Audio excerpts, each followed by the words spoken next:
হ্যাঁ, প্রশ্নই তো হচ্ছে, শুরু হচ্ছে তো।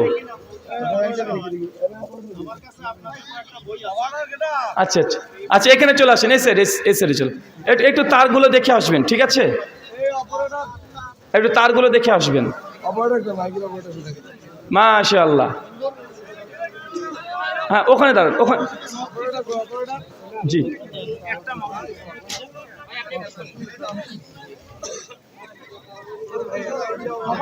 ভাই ওইখানে যান, ওখানে যান। আপনি বলেন না, সমস্যা নেই, বলেন।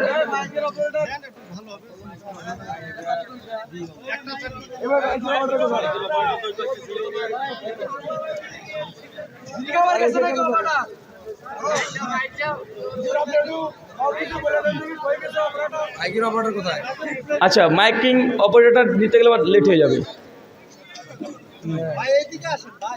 সামনে আসুন, সামনে আসুন।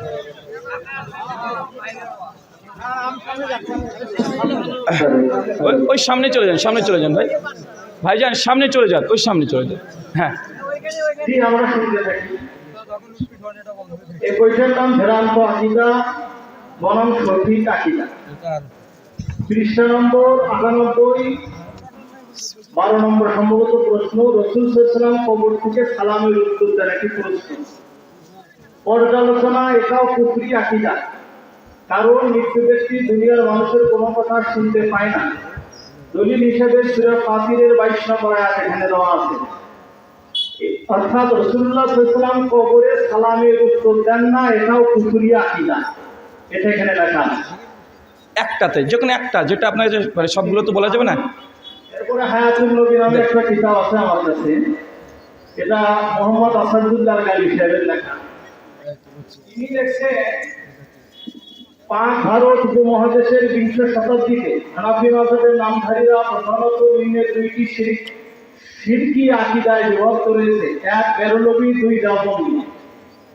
বেরলভীরাও শিরকি আকিদায়, দেওবন্দিরাও শিরকি আকিদায়, এটা ডক্টর আসাদুল্লাহ গালি সাহেবের লেখা। জি জি, সেখানে লিখতে আসেন, এর পৃষ্ঠা নম্বর হচ্ছে 35।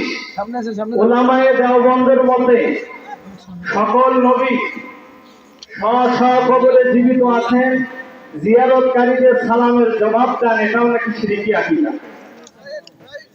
ঠিক আছে।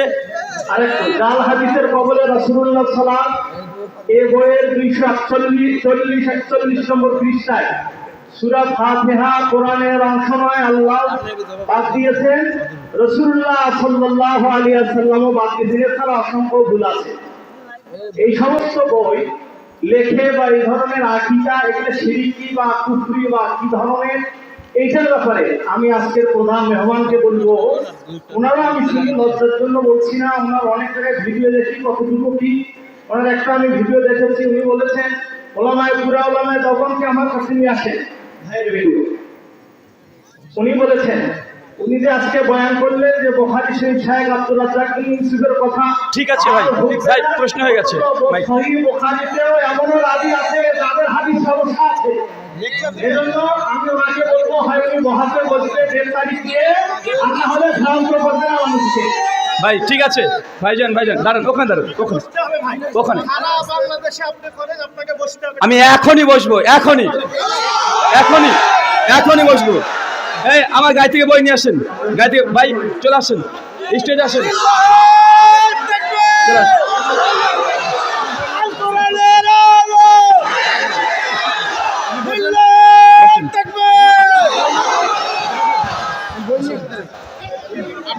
গাড়ি থেকে বই নিয়ে আসেন।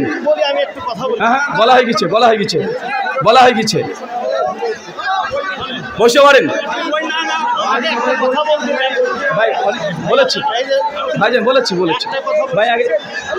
ভাই একদম স্টপ ভাই, আপনারা যদি চুপ না করেন আমি এখানে দোয়া করে দিয়ে চলে যাব।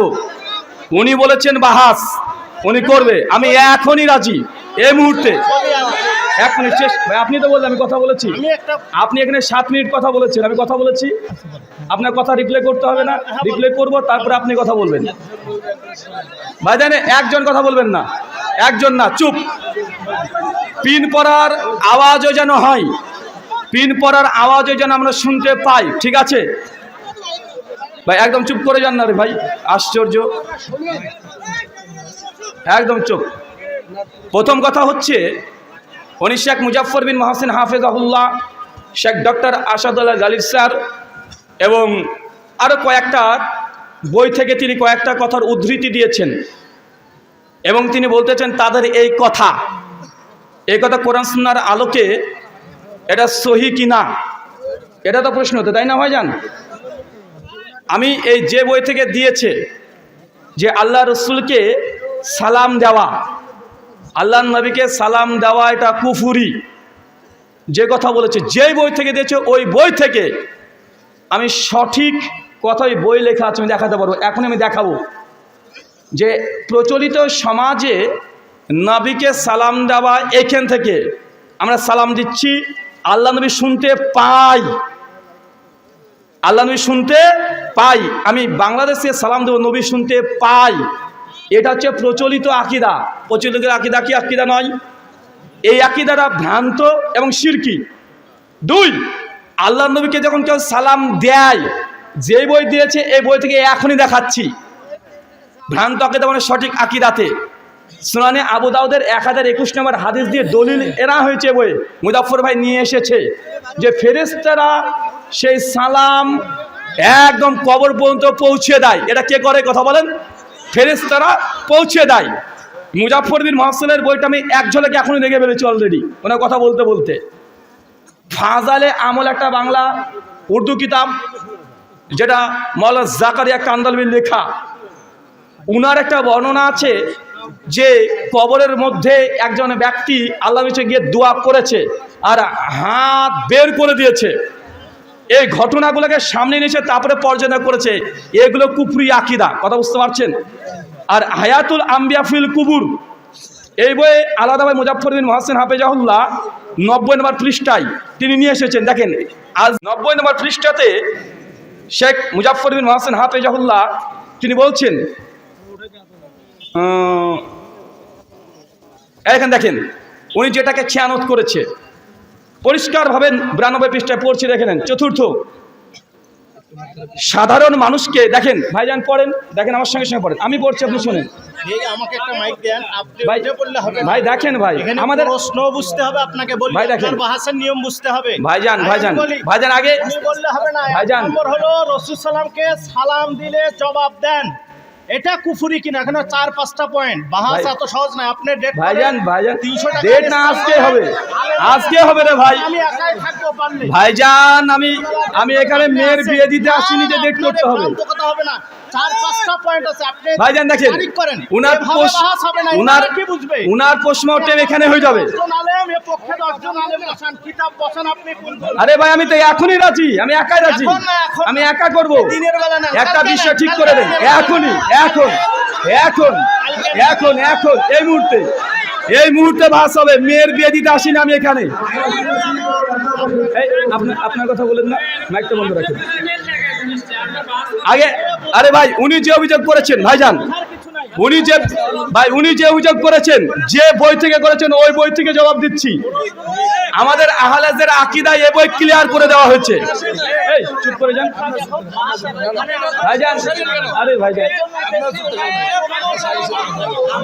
আচ্ছা দেখে নেন, মুজাফফর ভাই আকীদা ক্লিয়ার করেছে আহলাদের। দেখেন কি বলছে। আরে ভাই আপনি শোনেন, এখানে শোনেন আগে এখানে দেখেন ভাই, আমি কি অন্য বই নিয়ে এসেছি না? মুজাফফর ভাই উনি যে বই নিয়ে এসেছে ওই বই থেকে বলছি, ওই বই থেকে দেখেন সমাধান কি দিচ্ছে। সাধারণ মানুষকে কবরে রাখার পর লোকেরা যখন চলে আসে তখন মৃত ব্যক্তি তাদের পায়ের জুতোর শব্দ শুনতে পায়, উক্ত মর্মে সহিহ হাদিস বর্ণিত হয়েছে। 2, এছাড়া মুমিন ব্যক্তিকে কবরে বসানোর সাথে সাথে আসরের সালাত আদায় করতে চাই, কিন্তু কোরআন হাদিস থেকে এর বেশি কিছু জানা যায় না, তাই যেভাবে বর্ণিত হয়েছে সেইভাবেই বিশ্বাস করতে হবে। আজের আকীদা কি উনি বলে দিচ্ছেন, এরপর দেখছেন দেখেন কি বলছেন। উক্ত বিষয়গুলি, আরে ভাই আপনি, আরে ভাই আমাদের আকীদা উনি শিখাবেন, কেন আমাদের আকীদা আপনি শিখাবেন, হ্যাঁ, অবশ্যই। আমাদের আকীদা আপনি শিখাবেন। আমার কাছেও শেখার আছে আপনার, হ্যাঁ আমার কাছেও আপনার শেখার আছে। আমার আকীদা আপনাকে বলতে হবে অবশ্যই। ভাই, আমি একটু কোশ্চেন পোষণ করে আপনি বলবেন, মুশকিল তো।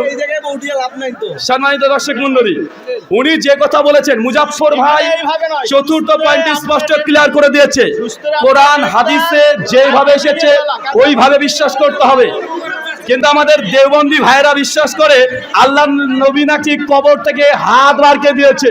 বলুক এটা কুফরি আকীদা কি আকীদা নয়? জি এখন বাহাস করতে সমস্যা দেন, আমাকে দেন, আমাকে দেন।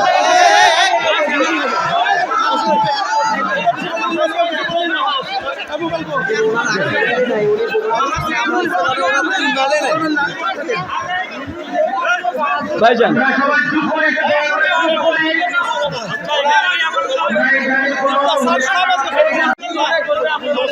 ঠিক আছে,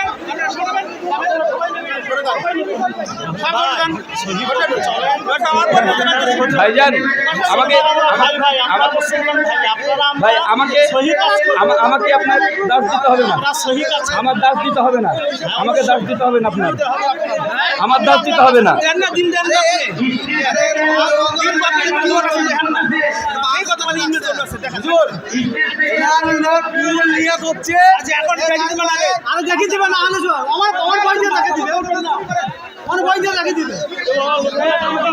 আচ্ছা উনি আমাদের দুটো কথা বলেছে, 1 মিনিট বলেছে, 1 মিনিট। আমি তাদের, উনি বলছেন যে সহি আকীদা গ্রহণ করতে হবে। বাংলাদেশের চরমনে পিসের বই আমার হাতে। 1 মিনিট, এটা কুফরি আকীদা কি আকীদা নয় দেখাতে হবে ভাইজান।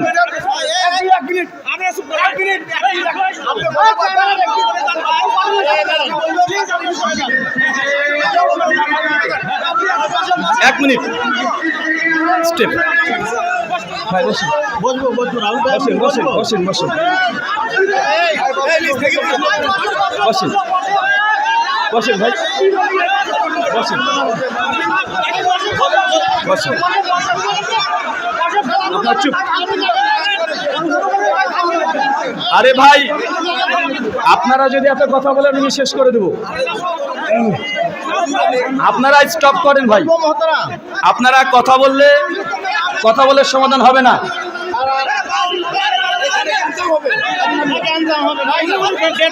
আচ্ছা ভাই ভাই দান দান।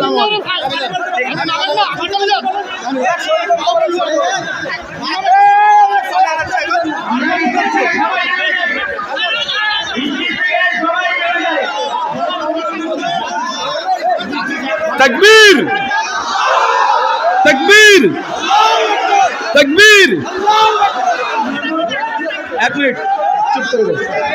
উনাকে এই শোনেন, আজকের আয়োজক কর্তৃপক্ষ দায়িত্ব নিয়ে উনাকে গার্ড দিয়ে স্থানে পৌঁছে দেন, 1 টাকা যেন হাত না পড়ে।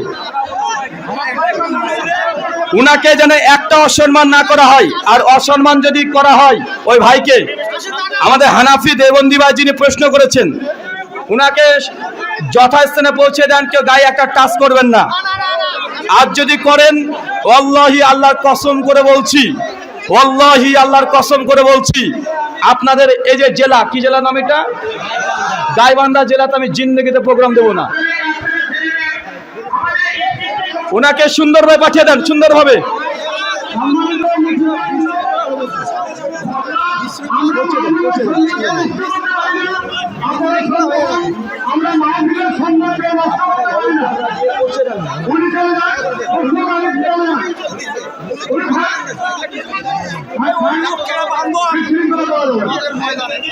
আচ্ছা বসে পড়েন ভাই, বসে পড়েন তো, বসে পড়েন।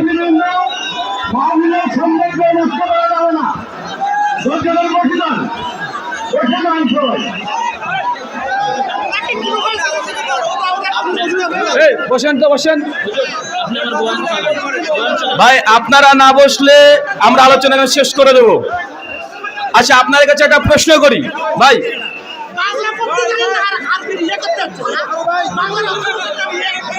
একটা প্রশ্ন করি ভাইজান, আমার গোটা আলোচনাতে একটা হানাফি আহলাস নিয়ে কোনো কথা বলেছি?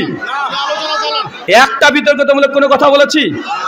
হানাফিদের মানে নাম পর্যন্ত নিয়েছি আমি আজকে। আচ্ছা, প্রশ্নোত্তর আমাদের আলোচনার যে বিষয়, উনি ওখান থেকে উঠতে উঠতে চলে আসবেন, প্রশ্ন করবেন। ভাইরাল হওয়ার জন্য মঞ্চে ওঠে, এনাদের সাথে কথা বলে কোনো লাভই নেই। ভাই আমরা তো চিনি না, ওটা তো আপনারা কন্ট্রোল করবেন। আমরা চিনি নাকি? হুট করে আসছে, উনি ভাইরাল হওয়ার জন্য মূলত এটাকে লোক এখানে যে বাহাস করবে আমাদের মহাবীরে তারা অঘটন ঘটাবে, একটা উচ্ছৃঙ্খল পরিস্থিতি তৈরি করবে তারা। আমরা কল্পনা করতে পারি তাদের বাহাস করার পর্যন্ত বাইরে করো। আমাদের মহাবীরে কেন? আমাদের মহাবীরে কেন?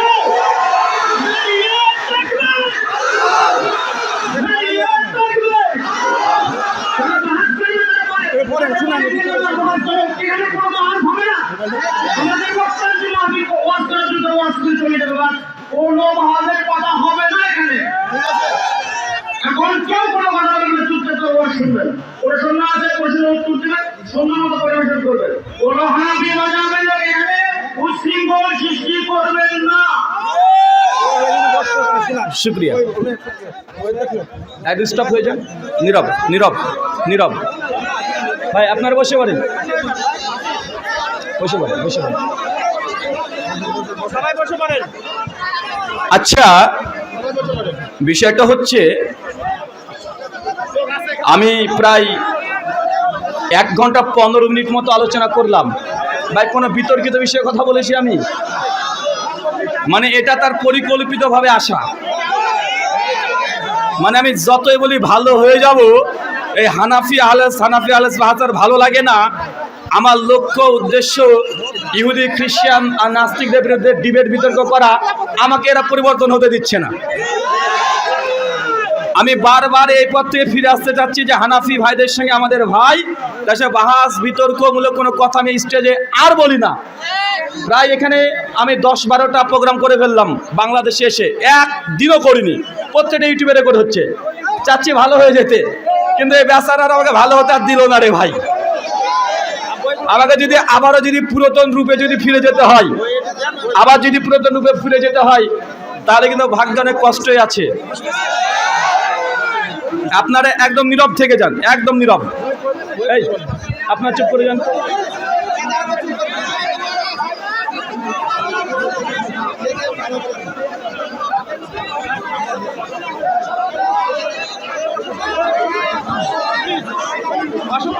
একদম স্টপ।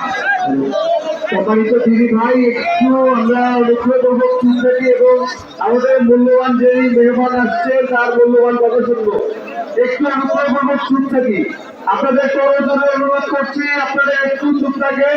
আমাদের প্রধান মেহমান কথা বলবে, তার মূল্যবান কথা আমরা শ্রবণ করবো। অনুগ্রহ করবো একটু চুপ থাকে, আরেকটু আপনাদের করজোরে অনুরোধ করছি, আপনারা একটু চুপ থাকেন। আমাদের প্রধান মেহমান কথা বলছেন, তাকে কথা বলতে দেন। আমরা একটু বসে পড়ি, আবার আমরা সাথে কি হই।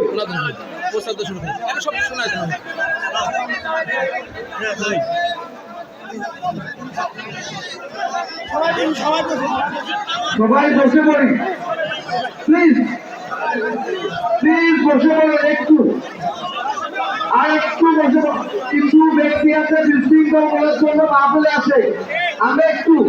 আমরা অনুগ্রহপূর্বক আপনাদের কাছে ক্ষমা চেয়ে নিচ্ছি। আমরা মাইক্রোফোনটা ট্রান্সফার করছিলাম, আমরা না পেরে। আমরা একটু বিশেষভাবে অনুরোধ করছি, আপনারা বসে পড়ুন।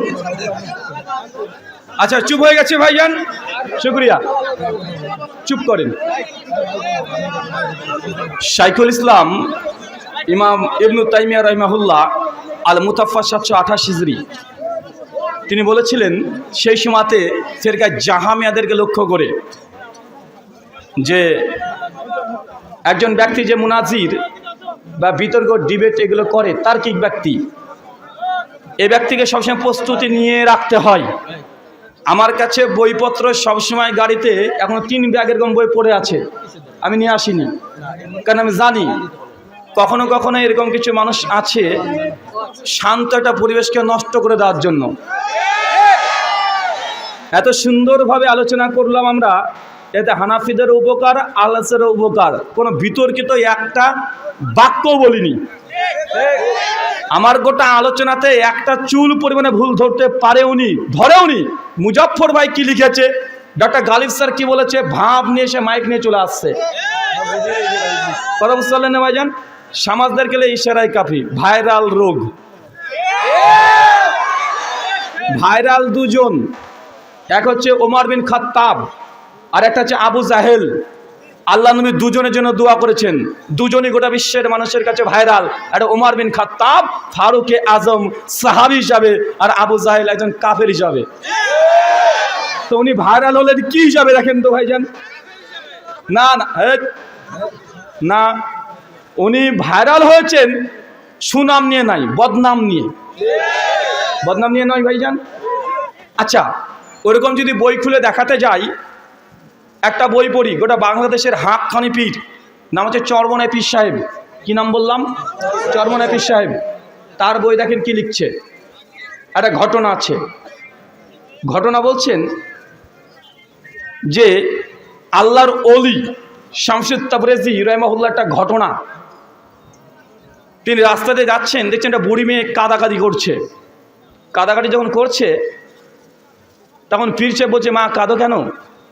বলছে, দেখেন আমার স্বামী ছিল, স্বামীকে আল্লাহ অনেক আগে নিয়ে নিয়েছে, আমার ছেলে ছিল সেটাও নিয়ে নিয়েছে, আমার একটা নাতি ছিল ছোট্ট, ওই নাতি ছিল আল্লাহ কিছুদিন আগে আমাকে নিয়ে নিয়েছে, আমার ছেলেকেও আমার নাতিকেও নিয়ে নিয়েছে। এরপরে ঘটনা দেখেন কি বলছি, কোনো কাটছাট নয়, একদম A to Z পড়লে গোটায় পড়ে দিতে পারবো। কি বলছে দেখেন, এটা কিন্তু হাক্কানি বীর। কি বীর? ওলেমাই দেওয়ানদের বাংলাদেশের চরমনাই পীরের সঙ্গে আমার রেজাল করিম আবরার কিউরবার সঙ্গে আতাদ বেশ ভালোই আছে না নাই? কথা বলেন। এক থালে বসে খায়, কেউ কাউকে কোনো কুফরি ফতোয়া দেয় নাই, দ্বিমত কিছুই নাই এ বইয়ের বিরুদ্ধে। বরং রেজাল করিম আবরারের ভিডিও আছে যে পীর সাহেবের যে বইগুলো আছে এগুলো নিয়ে কোনো কথা বলে না, তার মানে সে সম্মতি দিয়ে দিয়েছে বইগুলোর প্রতি। আচ্ছা কি বলছেন দেখেন। আচ্ছা এখান থেকে পড়ছি, পীরের আদেশ নিয়ে তখন রোম শহরের দিকে রওনা হইলেন। কিছুদিন অগ্রসর হওয়ার পরে পথিমধ্যে ঝুপড়ির ভেতরে এক অন্ধ বৃদ্ধাকে একটি লাশ সম্মুখে নিয়ে কাঁদিতে দেখিলেন। পীর সাহেব দেখেছে। হুজুর বৃদ্ধকে কান্নার কারণ জিজ্ঞাসা করিলেন। বৃদ্ধ উত্তর করিলেন, হুজুর এই পৃথিবীতে আমার খোঁজ খবর নেওয়ার মতো আর কেহ নাই। একটি পুত্র ছিল, সে আমার যথেষ্ট খেদমত করিত, মানে বুড়ি মেয়েটা বলছে। 2, তাহার এন্তেকালের পর সে একটি নাতি রাখিয়া যায়। ওই 12 বছর বয়স্ক নাতি একটি গাভী পালিয়া আমাকে আমার মানে সে গরুর দুগ্ধ বিক্রয় করে খাওয়াতো। মানে যে নাতিটা আছে সে দুধ বিক্রি করে হাটে বাজারে গিয়ে তার দাদিকে খাওয়াতো, সে নিজেও খেত, এবং সংসারে চলতো। এবার বলছে, জি এখন সেই নাতির লাশ এখন আমার সম্মুখে দেখতে পাচ্ছেন, মানে পুরাতন বাংলা দেখিতেছেন, মানে এরকম পড়ার মধ্যে অভ্যাস নেই, আমরা তো দেখিতেছেন। তো এখন পীর সাহেব দেখছেন যে লাশ আছে, তো মেয়েটা ঘটনাটা বললো এটা আমার সেই নাতিরই লাশ। এবার বলছে দেখেন, এখন উপায় না দেখিয়া কাঁদিতেছি। হুজুর বলিলেন, এই ঘটনা কি সত্য? বৃদ্ধা উত্তর করিলেন, সত্য হইতে কোনো সন্দেহ নেই। তখন হুজুর বলিলেন, মানে পীর সাহেব বলছেন, এবার দেখেন ক্ষমতা দেখেন পীরের। হুজুর বলিলেন, হে ছেলে তুমি আমার হুকুমে দাঁড়াও। এরপর কি বলছেন দেখেন, দাঁড়াও। তখনই ছেলে উঠিয়া দাঁড়াইয়া এবং বলিল, আমার দাদু কোথায়? মানে মরা ছেলে তাজা হয়ে গেছে, এবার মরা ছেলে খুঁজে বেড়াচ্ছে আমার দাদু কোথায়। আর পীর সাহেব কি বলেছে, আমার হুকুমে দাঁড়াও, মানে মরা মানুষকে তাজা করেছে পীরের পাওয়ারে। এটা কুফরি আকীদা কি আকীদা নয়? আরে একজন নবী মৃত মানুষকে জীবিত করার আল্লাহ সুবহানাহু মুজিজা দিয়েছিলেন। নবী ঈসা আলাইহিস সালাম সূরা আলে ইমরান 49 নম্বর আয়াতে আছে, তিনি নিজের ইচ্ছাতে মরা মানুষকে তাজা করে দিতেন না, তিনি বলতেন বিইজনিল্লাহ, তুমি আল্লাহর হুকুমে দাঁড়াও। পীর সাহেব বলছে কার হুকুমে? আমার হুকুমে দাঁড়াও। এরপর দেখেন, তখনই ছেলে উঠিয়া দাঁড়িল এবং বলিলেন, আমার দাদু কোথায়? দাদা সিনিয় ভরে কোলে জড়াইয়া বলিলেন, দাদা তুমি মরিয়াছিলে, এখন কিরূপ জীবিত হইলে? এবার বাচ্চাকে জিজ্ঞাসা করছে, এবার উত্তর দিচ্ছেন, দেখেন কি বলছেন। নাতি বলিলেন, আল্লাহর অলি আমাকে জিন্দা করিয়াছেন। কে জিন্দা করিয়াছেন? আল্লাহর অলি। এই ঘটনা প্রকাশ হওয়ার পরে একটি খাঁটি মুসলমান বাদশার কাছে খবর পৌঁছালো, মানে ওই দেশের বাদশাহ রাজা যিনি আছেন তার কাছে খবর পৌঁছে গেছে, যেরকম আল্লাহ কোথা থেকে অলি এসেছে, মরবাসকে তাজা করে দিয়েছে।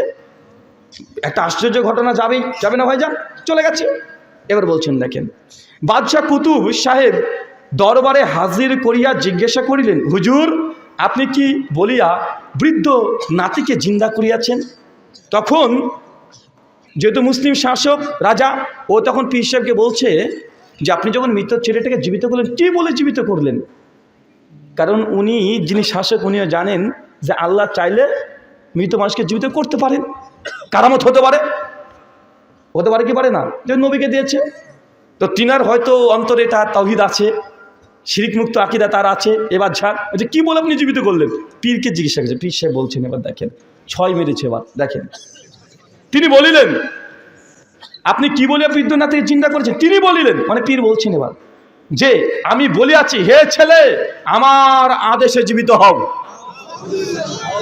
বাদশার সামনে গিয়েও বলছে, আমি বলেছি আমার হুকুমে দাঁড়াও, আল্লাহ হুকুমে না।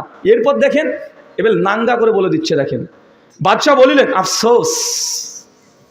বাদশাহ বলছে, আফসোস, যদি আল্লাহর আদেশে জিন্দা হইতে বলিতেন। মানে বাদশার তৌহিদ আছে, বলছে আপনি আপনার নামে বলেছেন, আফসোস যদি আপনি আল্লাহর নামে হে মৃত তুই জিন্দা হো বলতেন। এরপর বলছেন দেখেন, কুতুব সাহেব উত্তর করিলেন, মাবুদের কাছে আবার কি জিজ্ঞাসা করিব, তাহার আন্দাজ নাই। একদম প্রকাশ্যে বলছে রাজ দরবারে, মাবুদের কাছে আল্লাহর কাছে কি জিজ্ঞাসা করবো, আল্লাহর আন্দাজ নাই। এরপর বলছে, এই বৃদ্ধের একটি মাত্র পুত্র ছিল, তাহাও নিয়েছে, বাকি ছিল এই নাতিটা, যে গাভী পালন করিয়া কোনরূপ জিন্দেগি গুজরান করিত, এখন এটিও নিয়ে গেল। তাই আমি, মানে পীর সাহেব এবার 12 বাউন্ডারি পার, তাই আমি আল্লাহ পাকের দরবার থেকে জোরপূর্বক রূহ ছিনিয়ে আনিয়াছি। বলেন এটা কুফরি আকীদা কি আকীদা নয়? পৃথিবীর কোনো মুসলমান এটা বিশ্বাস করতে পারে? বলছে আল্লাহর আন্দাজ নাই, আল্লাহর কাছ থেকে জোরপূর্বক রূহ ছিনিয়ে নিয়ে চলে এসেছে। এটা দেওবন্দীদের আজ পর্যন্ত তারা বিরোধিতা কেউ করে না। মুজাফফর বিন মুহসিনের বই কি লেখা আছে তার ব্যাখ্যা ওই বই আছে, কিন্তু এই বই পরিষ্কার তাদের সুফিবাদের মধ্যে এই কথা লিখে রেখেছে। তারা বই ছাপাচ্ছে, মাসে বিক্রি করছে, আল্লাহর নাকি আন্দাজ নাই, জোর করে আল্লাহর দরবার থেকে রূহ নিয়ে চলে এসেছে। এত বড় কারামত, মরা মানুষকে তাজা করেছে নিজের হুকুমে। এরা মুসলমানের আকীদা না, এরা ডাহা খ্রিস্টানদের আকীদা। এই ঘটনা সেম আমাদের বাইবেলও আছে। বাইবেল থেকে আমি এখনই বের করে দেখাতে পারবো, দেখাবো, দেখবেন এই ঘটনা বাইবেলে আছে। এই দেখেন দেখাচ্ছি। আর আপনারা জানেন এটা হচ্ছে বাইবেলের new testament, gospel of look chapter 7 verse number 11, এই ঘটনা আছে বাইবেল।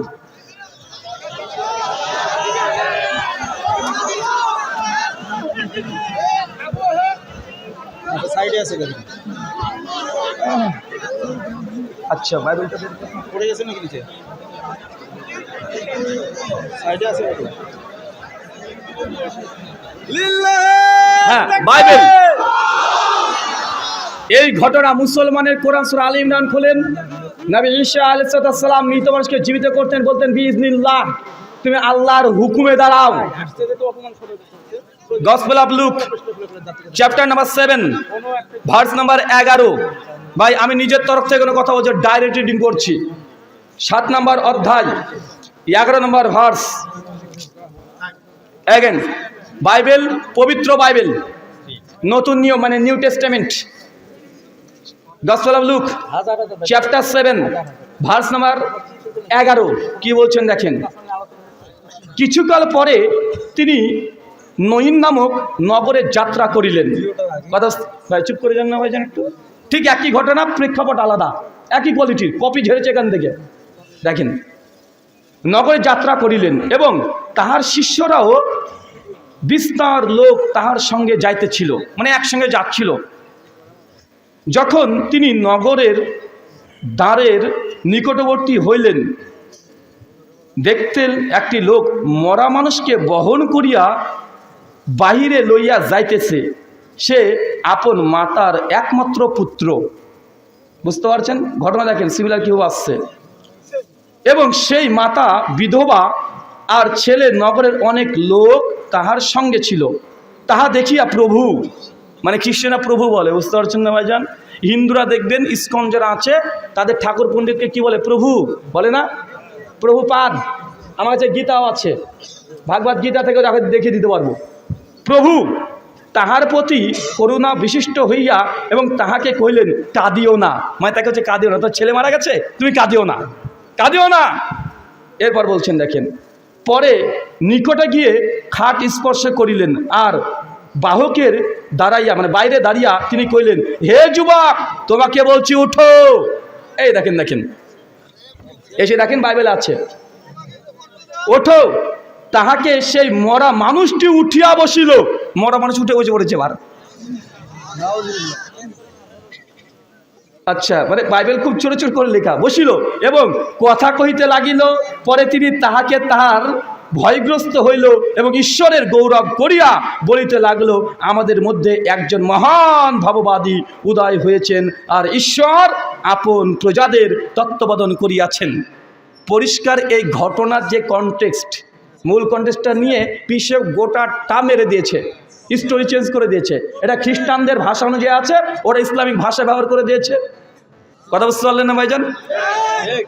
আমি বলেছি না ভাইজান, আমি হিন্দু ধর্ম, খ্রিস্ট ধর্ম, ইহুদি ধর্ম এবং বুদ্ধিস্ট এবং ইসলামিক থিওলজি এগুলো নিয়ে পড়াশোনা করি। তাই কোন ঘটনা কোথা থেকে কে ঝেড়ে দিয়েছে এটা আমার কাছে খুব বেশি কষ্ট লাগবে না বের করতে। আর আমি বারবার বলি যে ভাইজান, আমাকে ভালো হতে দেন আপনারা। আমি চাই না হানাফিদের সঙ্গে বিতর্ক করতে। আমার জীবনের সূচনা হয়েছিল হিন্দুদের সঙ্গে বিতর্ক করে। 2015 সালের 13ই ডিসেম্বর হিন্দু পণ্ডিতের সঙ্গে ডিবেট করার পরে আমার এই বই প্রকাশ হয়েছিল। কেন? ভারতে হিন্দুরা বেশি, সবসময় তারা স্নেহপুরে এইসব কথাগুলো বলতে থাকে। ডিবেট প্রথম আমার জীবনে শুরু হয়েছিল হিন্দুদের সঙ্গে ডিবেট। 3 বছর শুধু হিন্দু ধর্ম, খ্রিস্টান ধর্ম, নাস্তিক ধর্ম এরপরে কাজ করেছি। 2017-তে এসে যখন দেখলাম বারবার এই আহলে সানাফি আব্দুর রাজ্জাক বিন ইউসুফ স্টেজে বক্তৃতা দিতে যায়, লুৎফর রহমান ফরাজি চলে আসে, স্টেজ দখল করে নাই, আমরুল্লাহ মাদানী স্টেজ দখল করে নাই, বারবার দেখছি যে এরকম ফিতনা শুরু করে দিয়েছে। তখন দেখছি যে আমাদের আলেমরা জানি তারা এইসব ফিতনার মধ্যে যাবে না, এই বাহাস মজা তারা করবে না। তখন বাধ্য হয়ে আমাকে ফিল্ডে নামতে হয়েছে, বাধ্য করেছে আমাকে। আমি চাই না যে হানাফি ভাইদের সঙ্গে এইসব ডিবেট বিতর্ক। আমি যেরকম ঘটনা বলতে লাগি না, যেরকম ঘটনা বলতে লাগি, মুখ দেখিয়ে এখানে যাওয়ার মতো ক্ষমতা নাই। এত বাজে বাজে ঘটনা আছে। এটা তো শুধুমাত্র এটা দেখালাম। এখনো যদি দেখাই এমন কিছু ঘটনা যে সে মুসলমান আছে না না কাফের হয়ে গেছে, এই ফটো আপনি দিয়ে যেতে পারবেন না।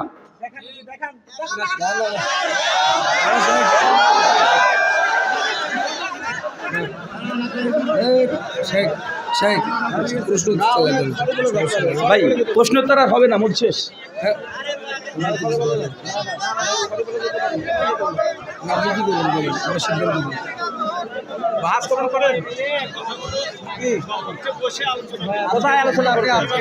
ভাই শুনেন, আমি ভাইজান আপনি আছেন, আমি বলি আপনি প্রশ্ন করেছেন, আপনাকে আমরা প্রশ্ন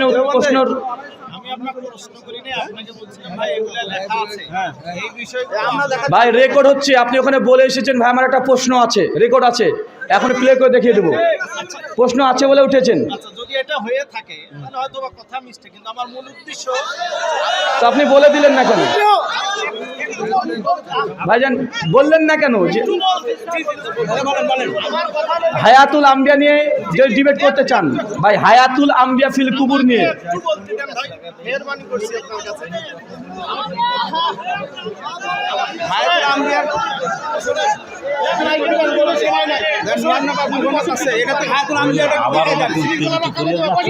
আচ্ছা আপনি বসান, আপনি স্লোভাবে পাবলিককে স্লোভাবে। ঠিক আছে, শুক্রিয়া ভাইজান, ছেড়ে দেন, স্টপ, ছেড়ে দেন।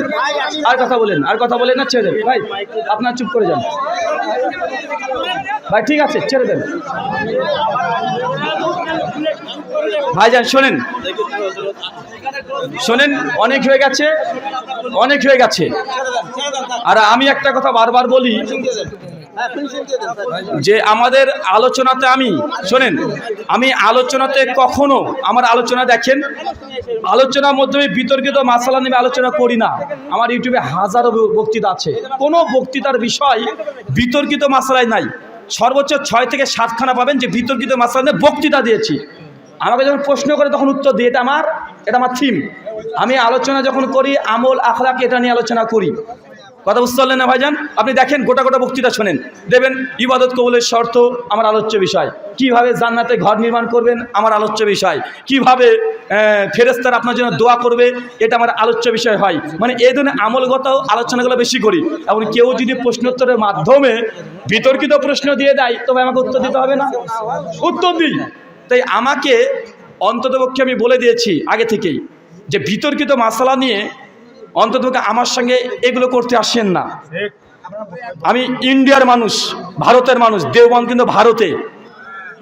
বাংলাতে কেবল দেখালাম, উর্দু কিতাব দেখাইনি এখনো, দেখাইনি। কারণ দেওবন্দি এদের জ্বর জানতে হলে বাংলাতে কাজ হবে না। বাংলাতে কদিন হলো শুরু হয়েছে, মূল হচ্ছে উর্দু কিতাব। এমন কথা লেখা আছে স্বীকার করতে বাধ্য হয়ে যাবে। আর এগুলো আমি বলি না এই জন্য, কারণ আমার আলোচনাগুলো মুসলমান জীবন শুনে, হিন্দুরাও শুনে। এই কথাগুলো প্রত্যেকটা কথা হিন্দু দাদারা আবার কাট করে নিয়ে গিয়ে তারা প্রচার করে।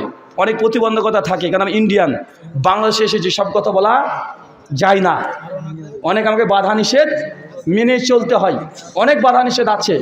তারপর আমি বলছি সম্মান দিয়ে আপনাকে দিয়েছি আলোচনার জন্য। যদি বিতর্ক করতে চান, বাহাস করতে চান, অবশ্যই বাহাস করব, আমার শর্ত আছে। আর এই শর্ত আজকের নয়, এই শর্ত আমার ইসলামের উপরে আপনাকে দিতে হবে না, বলে দিয়েছি। বাজার সমাধান দিয়ে দিই, বাহাস যদি কেউ করতে চায়, ওলেমায়ে দেওবন্দের পক্ষ থেকে 5 জনের নাম ঘোষণা করা হয়েছে। 5 জনের মধ্যে যে কোনো একজন থাকলে আমি করব। এমন কোনো মানুষের সঙ্গে বিতর্ক করব না যাকে বউ ছাড়া কেউ চিনে না। কারণ এর আগে অনেক বিতর্ক করেছি, স্বয়ং তারা অস্বীকার করে বলছে ও তো আমাদের আলেমই না। এই রাহুল ও নিজেই কোনো আহলাজকে সাজিয়ে এই ঘটনা ঘটিয়েছে, তারা অভিযোগ করেছে। তাই আমার এটা 3 বছর আগে আমার ইউটিউবের অ্যাবাউটে লিখে দিয়েছি, একদম স্পষ্ট। কারণ আমাকে কথা হিন্দু ছোট পণ্ডিতরা চ্যালেঞ্জ করে যে ব্রাদার হলের সঙ্গে বসবো, মানে কেউ চিনে না বা আমি যাই না। ছোট নাস্তিকরা চ্যালেঞ্জ করে, আমি গ্রহণ করি না। শর্ত আছে, কমপক্ষে তার কথা আলোচনা, কমপক্ষে মানুষটাকে বাঙালিরা চেনে এরকম মানুষ হতে হবে। কারণ আপনি কথা বলবেন, আলোচনা করলাম, আলোচনায় ভালো মন্দ যাই হোক কিছু একটা তো হবে, নাকি কিছু একটা হবে। এখন কিছু একটা হওয়ার পরে যদি বলে ও তো আমাদের আলেমই না, ওকে কে চেনে, ওকে কেউ চেনে না, এমনি ও সাজিয়েছে, আহলাসের এটা শয়তানি করে সাজিয়ে বসে রেখেছিল, এটা বাস্তব। তার জন্য বলেছি রেজাল করিম আবরার, মুফতি শফি কাশেমি,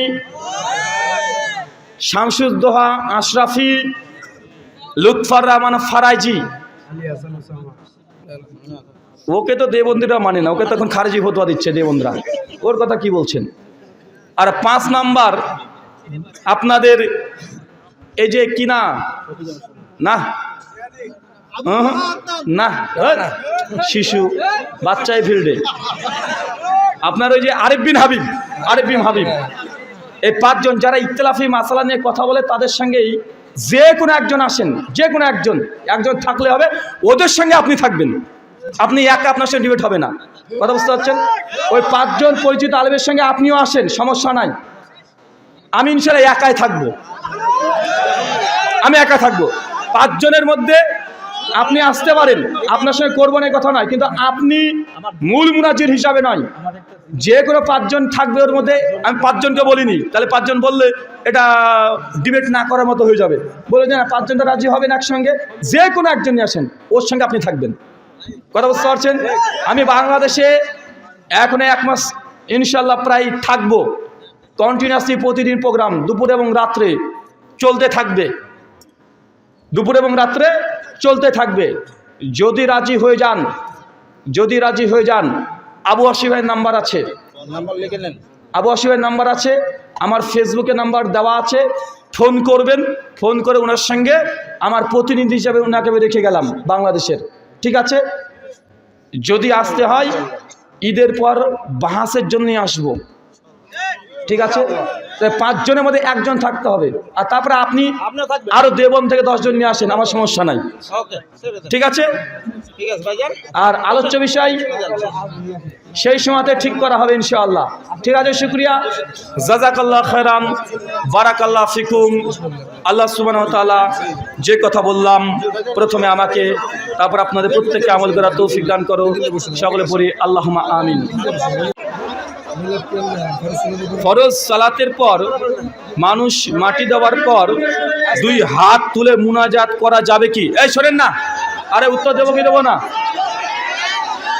ফরজ নামাজের পর সম্মিলিত মুনাজাত করা যাবে কি যাবে না?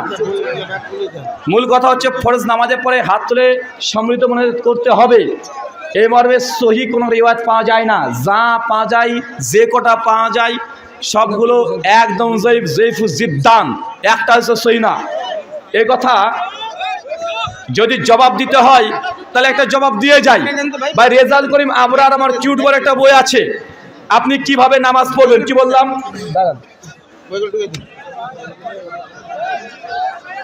এই বইটা হচ্ছে আমার কিউট বইয়ের, রেজাল্ট করিম আবরারের বইয়ের নাম আপনি কিভাবে নামাজ পড়বেন, কথা বুঝতে পারছেন? এই বই আমার কিউট বই ফরজ নামাজের পর মুনাজাতের ব্যাপারে কি ফতোয়া দিয়েছে একটু দেখে নেন, আমি পড়বো শুধু। 159 নম্বর পৃষ্ঠা, কত পৃষ্ঠা? 159 নম্বর পৃষ্ঠা।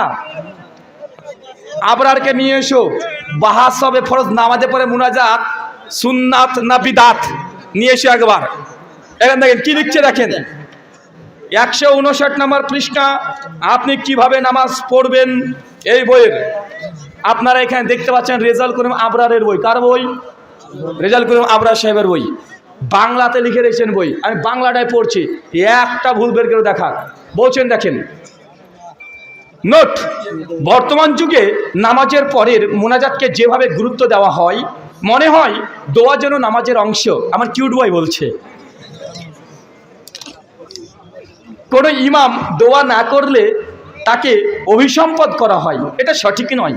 কেননা আহলে ইলমদের কাছে স্বীকৃতি কথা, মানে স্বীকৃতি মূলনীতি হলো ওয়াজিব নয় এমন জিনিসকে ওয়াজিব বানিয়ে ফেলা অথবা ওয়াজিবের মতো গুরুত্ব দেওয়া বেদাত হওয়ার জন্য যথেষ্ট।